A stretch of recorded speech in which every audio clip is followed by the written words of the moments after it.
Hello.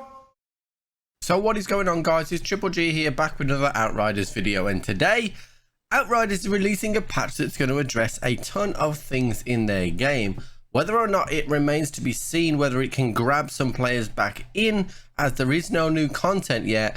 But let's go through these updates, because some of these class updates are actually really good. Guys, if you enjoyed this video, please consider subscribing to the channel or join us over on Twitch. We stream 5 times a week, and otherwise let's get straight into this video.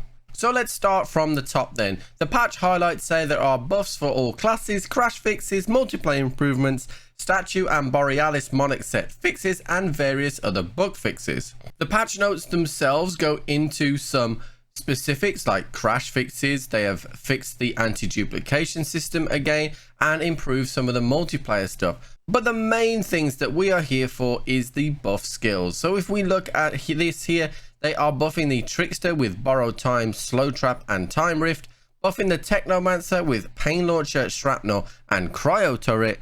The Devastator is getting Boulder Dash, Endless Mass and Reflect Bullets buffs, and the Pyromancer is getting Feed the Flames, Volcanic Rounds and Ash Blast fixes as well. Now some of these are actually really good, and some of these are, you know, a bit meh, but in the main there are some really good fixes in there.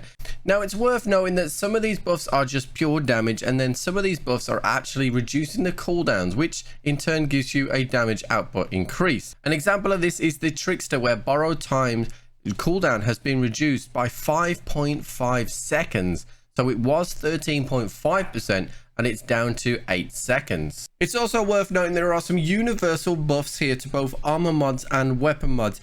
Now my only reservation for this patch is that whilst it is really good that they are going through and checking off things as they go, there isn't any new content there. So I think that by the time new content comes around, the game will be in a really good space. I just worry that the player base won't be able to be grabbed back. They're going to have to do something, whether it be just an absolutely amazing piece of content or something that is heavily discounted to get players back in. I think it was a mistake to not have DLC planned for Outriders. It now has gone too long before the follow-up, and as some news outlets are reporting, the player base is at its lowest it's ever been. What you can't take away from Outriders though is the fact that it is fun whilst you're playing. We just need some more content to play from, and maybe even some new classes in the future. Guys, let me know in the comment section below what you think of this patch. Otherwise, I will catch you on the flip.